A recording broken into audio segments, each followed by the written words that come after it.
Bismillah, alhamdulillah, wassalatu wassalamu ala rasulillah sallallahu alayhi wasallam. Welcome to our short course for the Islamic rules for beginners.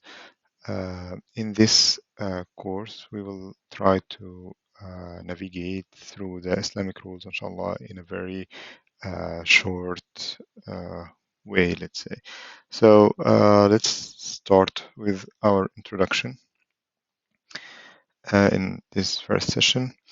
So first, what would you expect from this course? As we said, it's like a kind of a very brief and short introduction to the Islamic law or the fiqh. And what do we mean by this Islamic law is mainly the basic rules of Islam. So um, as Muslims, we need certain rules to live in our life, to know what to do and what not to do. So, for example, when you live in Belgium, you know that there is certain rules in the society to work, to marriage, to driving, to study, whatever. So there is laws that are governing our life here in Belgium. And similarly, and actually it deserves more attention, are the rules that Allah subhanahu wa ta'ala have put for us to govern our life here in this dunya. And of course here, and first and foremost, our acts of worship towards Allah subhanahu wa ta'ala. How do we worship Him? Then the contracts like marriage contracts and trade contracts, and finally the criminal law. The word fiqh means understanding, actually, in the language, Arabic language, and usually they mean by it is like understanding or derivate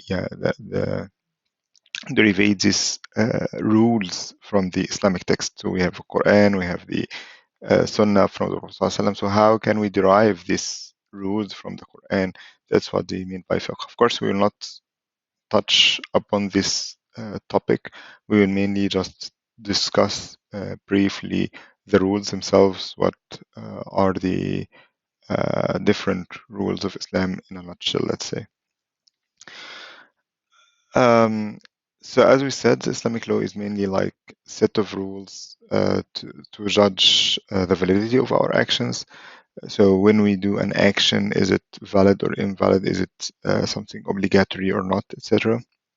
And of course, it should cover all the aspects of our life. So it's not only about how to worship Allah subhanahu wa ta'ala, but how to live from the very beginning of our day until the very end of it, like from the very beginning of our life until the very end of it. Each thing that we do, whether it's for worship, is it for leisure, for whatever things, it should fall under the Islamic law and principle. So whether it's worship actions, habits, study, work, marriage, leisure, whatever things we do, whether it's something we do individually, we do like separately, alone, or something we do in public, we do together with our friends, or we do together in the society. However, we can divide these rules into different sections or categories based on the different perspectives. One of the perspectives is like, do we make these actions as kind of acts of worship, or like what they call ahkam ta'abbudiyya?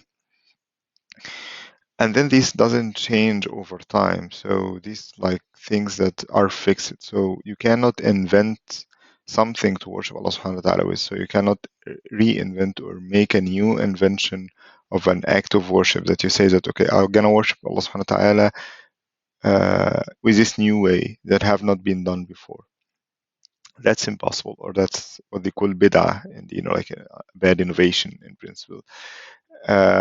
Because we always have to act to worship Allah subhanahu wa ta'ala exactly like the Prophet ﷺ has done. However, there are other rules in Islam that are called reasoned rules, or ahkam aqliya, like the rules that are following certain reasons.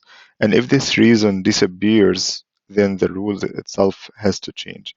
For example, when we say that wine is haram because it makes you drunk, or like it makes a person drunk, So if we imagine that there is a wine, for example, with 0% alcohol or something like that, that if you drink even a lot of it, it will never make a person drunk, then it's not haram anymore.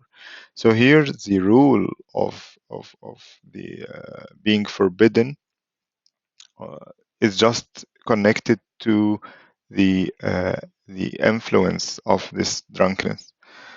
So if this reason disappears, so if this drunkenness disappears, the rule itself disappears. That's you can find in many other things. Of course, again, we will not go into details, but this main idea that the things are related to certain rules, this you can, in principle, change the rule based on the circumstances around it. It's not like as fixed as acts of worship. For example, like when we say that there are 5 prayers a day, you cannot come say, and yeah, now we are busier than in the past, so we only pray 3 times, or now we have more time than in the past, so we can pray 7 times. No, you always have to stick to the same form. You always have to stick to the same details that have been said about this act of worship. But when it comes to things that are related to our daily actions of our daily life in principle, and they come with certain reasons, then they can change the business. Of course, that's not my or your responsibility to discuss these. Of course, that's based on the Islamic scholars who can find the reasons and can comment on them or can see if these reasons change or etc. But I just trying to say that so that we can put that in our mind.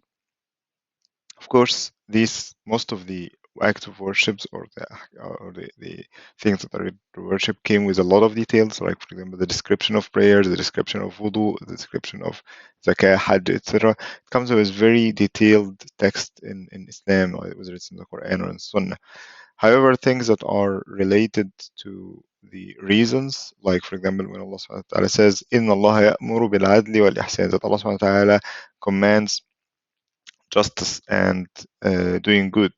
This is very brief and can be interpreted in many different ways. It can be shown in many different ways. Like for example, when Allah subhanahu wa ta'ala وَقَضَى رَبُّكَ أَلَّا تَعْبُدُوا إِلَّا إِيَّاهُ وَبِالْوَالِدَيْنِ إِحْسَانًا, that you have to deal good or deal in a good way with your parents. What is the details of this good way?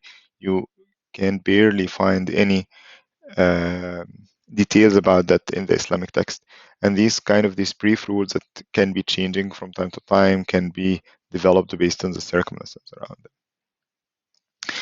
So when we say that the Islamic law is related to all our actions from the time we start reasoning in principle until the day or the time or the moment of our death, we say that all our actions can fall in one of these 5 categories. So we either do some obligations or some actions are recommended or things that are allowed that you don't have any preference, or things that are discouraged or things that are forbidden or haram. So when we define obligations, we say that these are the actions that we are required to do, and if we don't do them, there will be a sin over us, or like we will the person who doesn't do them is a sinner. So, for example, when we say that there are 5 obligatory prayers a day, if we skip one if these prayers comes, then we are doing a sin by skipping this prayer. When we say that there is a recommended action, or recommended actions are things that if we do, we will get a reward, but if we don't do, there is nothing. So, for example, when we say that there are extra prayers, like the Sunnah prayer, for example, before Fajr prayer, or the when we say like fasting on Monday and Thursday or something like that. It's recommended. If you do it, you will get a reward, but if you don't do it, there is no sin on it. Then we say the allowed actions, the things that are if you do it, you don't get anything. If you leave it, you don't also get a sin. For them, like eating, like all our human actions, like human needs, like eating, drinking, sleeping, whatever. However, here we say that there is always a limit, like that's kind of, we say that, food in principle is kind of allowed, mubah, or drinking, or having going on a trip or having a walk or whatever of these things, or sleeping or whatever. However, you can look at it in a different perspective. First is that if you have too much of it, then it becomes to discourage it or even haram. So, for example, if you eat too much to the extent that you like fill your stomach or overfill even your stomach, that you cannot do other things, or for example, if you stay late in the night not sleeping, that's in principle something allowed. You're just doing something. You don't do something anything wrong. But if this will affect you, that it will prevent you from doing something obligatory, or doing or prevent you from doing something even recommended, then it goes to the discouraged or the haram category. On the other hand, if you, for example, also don't do it at all, like for example, if you don't eat at all to the extent that you don't have enough energy to pray, or you don't have enough energy to do anything obligatory in you, that's also brings it to the discouraged or the haram category. On the other hand, if you do this in the right way with the right intention, you may also get rewarded for it. So, for example, if you take few hours of sleep with the right intention, that yeah, I'm going to sleep now so that I can wake up for Fajr, for example, for praying, then if you do it with the right intention, then you, Allah subhanahu wa ta'ala, you will get rewarded for it as well. So in principle, the allowed category is something that you can do. If you do, you don't get a reward. If you leave, you don't get a sin. But look at the bigger picture as well, about based on your intention and based on how you do it also, you may get a reward, or you may also get a sin based on what you do. Then we go to the discouraged part. So the discouraged are the things that we shouldn't do actually. So when we say something is makruh or discouraged or disliked, it means that we shouldn't do this thing. However, if you do it, you don't get a sin. But if you leave it with the intention that you leave it because it's discouraged, then you get a reward for it. And finally, there is the forbidden things or haram things. If someone does it, he gets a sin, and if you leave it with the right intention, that or you leave it mainly just because it's haram, it's forbidden. So, for example, when we say drinking wine is haram or drinking alcohol is haram, so if someone drinks alcohol, he gets a sin for drinking alcohol. But if someone doesn't drink alcohol with the right intention, that he sees alcohol, for example, in the supermarket, he doesn't drink it only because it's haram, then he gets a reward from Allah subhanahu wa ta'ala for leaving this haram with the right intention. So anything that we do from every day, from the time we wake up in the morning until the time we sleep, even during our sleeping, we are anything that we do when we go to school, when we go to study, when we work, when we talk with our friends, when we eat, when we play football, when we pray, whatever things we do should fall under one of these five categories. So it is important to know what are we doing and which category that we are following now, and we should give also the right weights to everything. So it's not that we spend all the things in like we shouldn't, like for example, important that we take care of our all obligations, that we don't like fall short in any of our obligations. It's important also to try to make as much as possible of the recommended actions. And yeah, it's fine to take from the allowed whatever we need to be able to live our life in a good way, fulfilling the others, and then leave the discouraged and the haram, of course. Then we come to the point that, okay, these are the Islamic rules that's related to all our life. How can we know these Islamic rules? So what is the possible way to get it? So first and foremost, we need to know that Allah subhanahu wa ta'ala is the legislator, that it's not the Prophet sallallahu alaihi wasallam, it's not the scholars, it's not the the society, it's not the parliament or whatever. So, for example, when we say here the Belgian law, so the main legislator is the Belgian parliament. That's the one that puts the rules, puts the laws, changing the laws.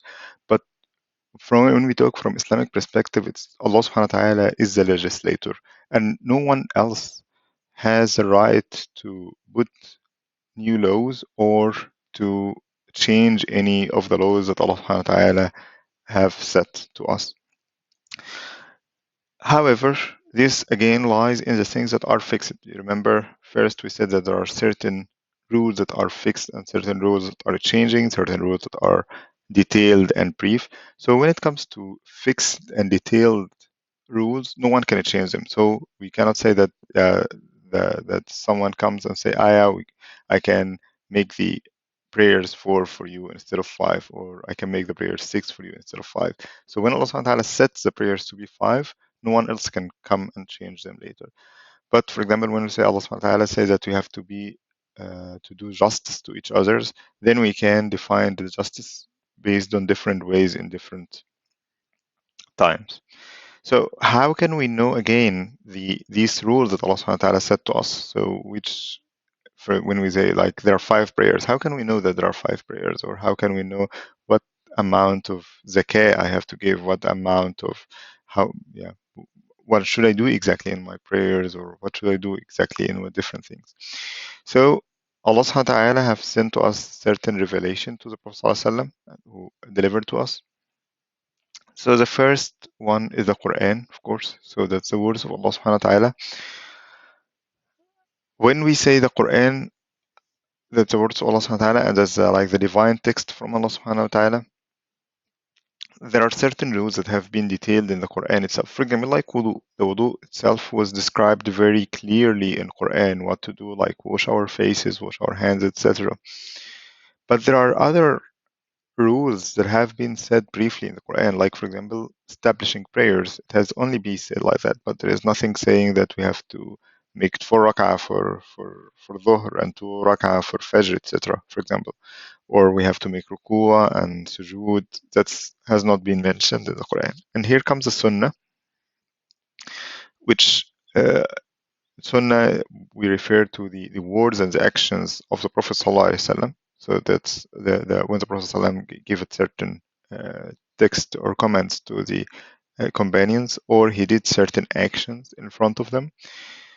And these words and action explain and complement the Quran text. So, for example, when Allah subhanahu wa ta'ala says, like, establish prayer, and then the companions saw the Prophet ﷺ praying in a certain way, so they start praying the same way, and then we start praying according to what they narrated from his prayer. So that's how it explains and complement the Quran text. But then when we comes to, of course, yeah, we can read the Quran, but we may not understand a lot of it. We can also like find a lot of narrations from the Prophet ﷺ, and sometimes you cannot either understand them, or we may see some of the narrations that are not actually saying the same thing. We can even sometimes find some apparently contradicting narrations. So how can still we do that? We again depend on the scholars, like who have better in-depth study of these texts of the Quran and Sunnah, and then they gave us like the explained detailed rules. So yeah, you have to do this and this and this in prayer, you have to do this and this and this in fasting, etc. However, the problem comes that we can find a lot of differences between different scholars. So we can find a scholar that can tell me, like, do this in prayer, and then another scholar can tell me, no, you have to do that in prayer. And then you can find someone coming, for example, from Turkey is praying in a different way that another person is coming from Morocco, than a different person that's coming from Egypt, etc. So why are there these different opinions of scholars if there is certain only the same source? So if they are bringing the rules or defining the rules from the same source, which is Quran and Sunnah, why there are different conclusions? First, It's because of the understanding of text. Some of the text in the Quran and Sunnah is not can have multiple understanding actually. So it's not only one single understanding. And if you study Arabic well, if you study the language well, you can still find different understandings throughout this text. A second is the authenticity of the text. That's the second reason why scholars can have different opinions. Yeah, of course, we all agree that the Quran is a divine text and there is no difference between Quran. But when it comes to Sunnah, you can find different degrees of authenticity of the hadith or the words or the actions that have been narrated from the Prophet ﷺ. And actually, not all the scholars agree on all the authenticity levels or the degrees of authenticity. So one text narrated from the Prophet ﷺ, one scholar can consider it authentic, but the other scholar consider it non-authentic. That's possible. Another possibility is that the uh, when they combine the narrated things from Prophet ﷺ, they may say, "Ah, yeah, that's general," that, and the other says that's specific. They can understand it, as we said, in a different ways. And finally, there are certain things. Of course, now we don't talk about worship, but we talk about, for example, trade, or we talk about marriage, or we talk about these things. That there are new incidents that happened after the time of Prophet ﷺ.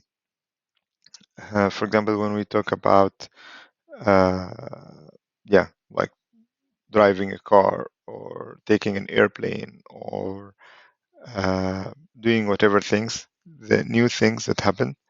And we don't even have to look at the last 100 or 200 years. We can look at even like just after the death of Prophet ﷺ was 20 or 30 years. There were a lot of new incidents that happen.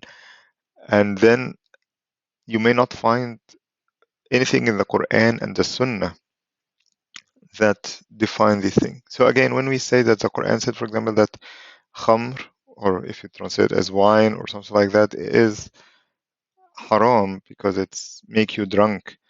So what if there is like a different way, like a different thing, for example, like beer, if it was not there, or like whiskey or something like that? Of course, it will be haram because it can be within analogy with wine, which came to be forbidden. Same way, for example, if there are certain tablets that can give the same effect or certain gases that can give the same effect.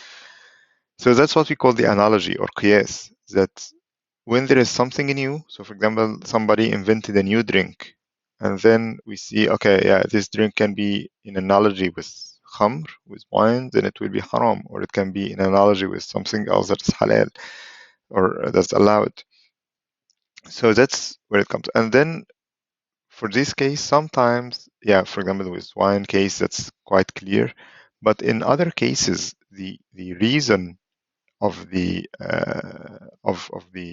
making something haram or something forbidden, for example, is not as clear as in the case of khamr. And then the analogy itself is not very clear, and the scholars can have different analogies, and this brings us to different opinions or different rules.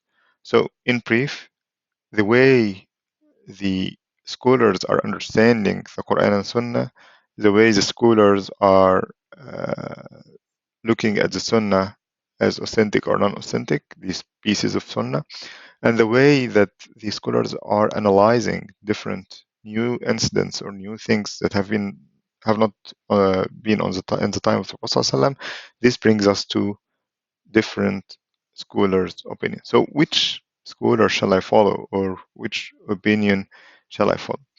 In this course, inshallah subhanahu wa ta'ala, we are going to follow the Maliki school, which is the school so that has been based on the yeah, like the track or the methodology of Imam Malik ibn Anas. But before we talk about the Maliki school, we say that why we have to choose a specific school or a specific school of thought that we follow. So why not just we look at the Quran and Sunnah and we take whatever of them First, that we don't have the right tools to understand and analyze the text from Quran and Sunnah. First, we don't memorize the whole Quran, we don't know the whole Sunnah, and even if we do, we may not understand things. We don't have the right tools from language, from many other tools that have been used to analyze the Quran and Sunnah. So we have to depend on the analysis of certain scholars. And then the second question comes, why just we don't study different scholars or like the opinions of different scholars and we take whatever we like from them? That's actually the problem, that each of these scholars didn't look at only text by text, like when he does prayer, look at this, or does analyze a cat, look at that. No, they had certain methodology when they analyzed the Islamic text, whether it's Quran and Sunnah, and he used the same methodology when they talked about prayers, zakah, marriage, criminal law, trade, whatever. So they use the same methodology to analyze the text and to analyze to authenticate the sunnah, for example. So if we mix between scholars' opinions, then we may find some contradictory things because we're using different methodologies of analysis, and it makes actually it's less consistent way of worshiping Allah subhanahu wa ta'ala. So we should worship Allah subhanahu wa ta'ala in a more consistent way, and this consistent way is mainly by following the same methodology. And of course, we may not be able to follow the methodology ourselves, so we just take from a specific scholar or a school of thought that's used certain methodology. The second reason why we should choose a specific school of thought and we just follow it is that to avoid choosing based on the desires. So yeah, it's not like this school of thought is easy on let's say relatively easier on marriage we take it, and the other is relatively easier in trade we take it. This one is relatively easier in fasting we take it. So we shouldn't worship Allah subhanahu wa ta'ala based on our desires, but we should worship Allah subhanahu wa ta'ala based on what Allah subhanahu wa ta'ala wants from us. And although we may not know for sure what Allah subhanahu wa ta'ala wants from us, but we should do our best to do that, to know that. And this to avoid just choosing the rules based on our desires, based on what we like, but actually based on what Allah subhanahu wa ta'ala wants from us. And by choosing a certain scholar or a certain school of thought and we follow it. Okay. So why did I choose the Maliki school in specific? Again, that's kind of something personal preference. So you cannot say that it's Maliki is better than Hanafi or better than Shafi'i or Hanbali. That's it's each school. So again, it's a kind of a different methodology. So you cannot say that the methodology is better than the other. It's just different methodologies. So everyone is free to follow any of these credited schools of thought. Of course, there are kind of other schools so that are not credible, for example, like Zahiri or something like that, that the other scholars or the rest of the Muslim Ummah don't consider it as a consistent school of thought, for example. But these four major schools of thought, like the Maliki, Hanafi, Shafi'i, and Hanbali, are all credible, so you can choose whatever of them. Personally, I prefer the Maliki school, and personally, mainly because I find it kind of the methodology itself is in the middle, in between the Hanafi school, which gives more weight to the logical analysis of the rules, and the Shafi'i and Hanbali school, which gives more weight to the literal meaning of the text. And the Maliki school is like trying to always give a little bit of weight to the logic and also a little bit of weight to the meaning, the literal meaning. So it's somewhere in between, which I like better actually personally. But again, that's personal preference. So anyone can choose whatever school of thought he or she follows, and that's something that has no problem at all. However, in this brief course, I will only depend on the Maliki school. I will not discuss the other schools. So if you continue with me, inshallah, know that whatever rules I say here, it's based on the opinions of the scholars of the Maliki school of thought. So when we say that the study the Islamic rules, as if we say that again we study the Belgian law, for example. So we can say that there are different levels of studying anything. including these Islamic rules. So first, the general people like us uh, are mainly to know the basic rules. So if you are, for example, driving, you need to know the basic rules of driving, so that to avoid doing an offense or something like that. Or if you are working, you need to know the basic rule, law of work, etc. Same if you are praying, you need to know the basic rules about praying. If you are married, if you are getting married, you need to know the basic rules about marriage in Islam, etc. The second level of study, of course, that's the first level. That's the one that we are going to cover in this course briefly. Um, and of course, also we may not cover it all, but we just try to cover it to the little, yeah, at least we covered most of it. So then the second grade or the second level is for the level for teachers or preachers. Uh, they need to know more of the rules, the details of the rules, and different opinions about them, so that when they teach or when they give advice to people, they need to know what they should teach them, or if there are different opinions about this rule or not, if there are different, what if there are other details about this rule or not. Then it comes to the third level, which is like the mufti or the judge. Again, it's like a judge in a court here, for example, in Belgium or in any other law systems. So they need, of course, to know all the details, but and all the different opinions. But additionally, and more importantly, they need to know how to link different rules together and apply them to real life. What I mean by this is like, for example, when you imagine that there is a law for uh, uh, marriage, for example, and then another law for taxes, and then you have an incident that includes some problems with marriage and some problem with taxes, and then you go to the judge to get a certain ruling on that. Then the judge has to know well the relation between the marriage law and the taxes law. That's one important thing. But also, it needs the judge needs to know the circumstances around that in real life, and if this will influence the application, or if there are certain conditions for this rule to apply or not that may not have been working for these circumstances. So it's the same when we talk about a mufti or a judge in Islam, somebody who is giving to you a legal opinion or like a fatwa. You need to know uh, these person, this judge or mufti needs to link different, because usually we are not going to ask about how I'm going to pray. That's not a fatwa. That's just like, yeah, open any book and you know how to you're going to pray.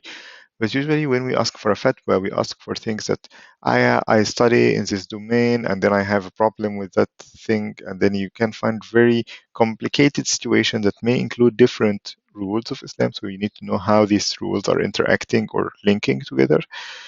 And also, what are the circumstances that these rules should apply to? And if these circumstances change, how can this change these rules, etc.? So that's something actually even higher level than a teacher. So a person can be good enough to teach or to give advice as a preacher about Islamic rules, but he may not be good enough to give fatwa or to give a judgment. So that's very important actually to know when we go and ask for a fatwa, when we go and ask for a judgment, we should seek a person who have this kind of knowledge. So just don't go to any preacher or any imam in any mosque and ask him for a fatwa. Try to seek somebody who really knows the rules very well and also knows the circumstances around them. So it's also not very recommended that you go and ask, for example, for a fatwa from a mufti in Egypt or in Morocco or Saudi Arabia, or for example, when you are living in Europe. So you should actually try to ask for a fatwa for someone who lives in the same circumstance or understands the same circumstance that you are asking the fatwa from. And finally, we have the last degrees, like scholars are those who are deduce the new rules for the new incidents, for example, or criticize other scholars' opinions. So, for example, when we say that there are these two opinions between these two scholars, which of them can be right and which of them can be wrong, or which of them is more probably more right and has more probability to be right, and the other less likely to be right, for example. Uh, or, for example, we have a completely new incident that we never find any rule about it in different from different previous scholars. So we need to develop a new rule for it. Then it comes the scholars actually that should have all the tools to develop new rules or to develop new things for new incidents, of course, or like criticize the other scholars' opinions about the previous incidents. And this is kind of like, yeah, again, when we said that there are certain judges, but there are like, there's like those who interpret the law, those who are the scholars of law, or for example, when we say scholar of physics or anything, this person like has a PhD, has done all this research in this domain for a very long time, has all the tools to analyze whatever thing he reads about this domain, that can analyze whatever opinion in this domain. That's someone that we can depend on. So again, we are going to focus on this first level, but just for you to know what are like the different levels we can, anybody can study the law for. So let's start in our course. So as we said, the course is divided into 4 sections: the worships, and that's we will give the most of the weight actually. Then we talk about the marriage rules, the trade rules, and the criminal law in very brief discussion, inshallah subhanahu wa ta'ala. So we know that there are 5 pillars of Islam. The first one is the Shahada, or La ilaha illallah Muhammad Rasulullah. This one is mainly discussed in faith courses, so we will not talk a lot about it, but we mainly talk about the 4 other sections, or the 4 other pillars, which are prayer, fasting, zakah, and hajj. Inshallah subhanahu wa ta'ala, we talked about them in some details. I will just take a break here and come to you in a minute.